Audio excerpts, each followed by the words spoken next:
ఇవాళ తీన్మార్ మల్లన్నగా నేను మీ ముందున్నా. నేను కూడా ఒకప్పుడు మీలాగానే మీతో పాటే కూర్చున్నటువంటి వ్యక్తిని. ఇదే కాజీపేట రైల్వే స్టేషన్ ఉంది కదా, ఈ కాజీపేట రైల్వే స్టేషన్ లో నేను టీ అమ్ముకుంటూ బతికిన కొన్ని రోజులు. ఇదే కాజీపేట రైల్వే స్టేషన్ లో హౌరా ఎక్స్ప్రెస్ నుంచి సికింద్రాబాద్ నుంచి ఇక్కడి వరకు వచ్చి నేను టీ అమ్ముకుంటూ బతికిన. ఆ రైల్వే స్టేషన్ ముంగట చిన్న స్టేడియం ఉంటది, మీరు ఎప్పుడైనా చూసిరేమో. ఇక్కడ హౌరా ఎక్స్ప్రెస్ దిగిన తర్వాత మధ్యాహ్నం 3 గంటలకు మళ్ళీ ఇంకో హౌరా హైదరాబాద్ పోయేది, మళ్ళీ ఆ బండిలో పోయేటోని. అప్పటిదాకా ఆ స్టేడియంలో మెట్ల మీద పడుకుంటోని అక్కడ ఆడుకుంటోళ్ళు చాలా మంది చూసేటోళ్ళు. ఒక రోజు పోలీస్ ఆయన వచ్చి, కాజీపేట పోలీసు వాళ్ళు ఎందుకో వాళ్ళకి వచ్చి మా అందరిని విపరీతంగా కొట్టిరు. ఎందుకు కొట్టిరో తెలియదు. ఇవాళ ఆ రోజు అది, ఈ రోజు నేను అదే కాజీపేటలో ఉన్నటువంటి రైల్వే స్టేషన్ ముంగట నేను జెండా ఎగిరేస్తుంటే అదే పోలీస్ ఆయన వచ్చి నాకు సెల్యూట్ కొట్టిపోయిండు. కారణం ఏందంటే నాకాడ పొలిటికల్ పవర్ ఉంది, నాకాడ పవర్ ఉంది కాబట్టి అది సాధ్యపడ్డది. ఇక్కడ యూత్ ను కూడా నేను అడుగుతా ఉన్నా, ఎస్ మన అమ్మా నాన్న గనుక పర్ఫెక్ట్ గా రాజకీయాలు అర్థం చేయించాల్సిన బాధ్యత ఎవరిది?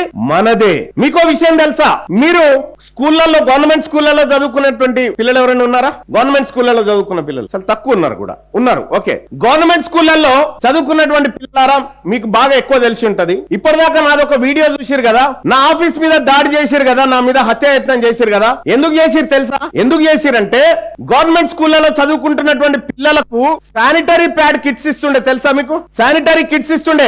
ఆ కిట్స్ కోసం తెలంగాణ రాష్ట్రంలో 74 కోట్ల రూపాయలు దానికోసం బడ్జెట్ పెట్టిరు. అమ్మాయిల కోసం శానిటరీ ప్యాడ్ కిట్ల కోసం 74 కోట్ల రూపాయలు కేటాయిస్తే అందులోంచి 70 కోట్ల రూపాయలు దొంగతనంగా ఎత్తుకపోయి తిన్నారు. నేను అది క్వశ్చన్ చేసిన, మా ఆడబిడ్డల డబ్బు, శానిటరీ ప్యాడ్ల డబ్బు ఎత్తుకపోయి అన్నందుకు నా మీద హత్యాయత్నం జరిగింది. మరి నేను ఇక్కడ ఉన్నటువంటి చాలా మంది విద్యార్థులను అడుగుతా ఉన్నా, తీన్మార్ మల్లన్న గెలిచిన తర్వాత ఇవాళ రేపు రాజకీయ నాయకులు ఎట్లా ఉంటారంటే, ఒక్కసారి గెలవగానే ఏం సంపాదించుకుందాం, ఎక్కడ కబ్జాలు పెడదాం, ఎన్ని కోట్లు వెనకేద్దామని అనుకుంటారు కదా. కానీ ఇటీవల కాలంలో నేను కాంగ్రెస్ పార్టీ తీసుకొచ్చినటువంటి కులగణన లెక్కలను తగలబెట్టిన.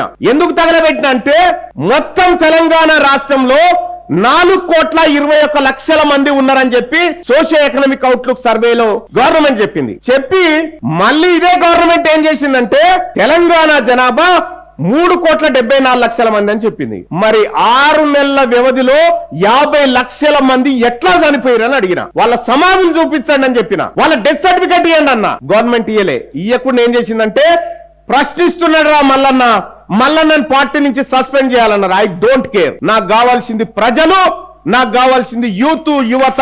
అందుకోసమే నేను ఈ కార్యక్రమం చేసిన. నేను చేసింది రైటా రాంగా? రైట్. Thank you.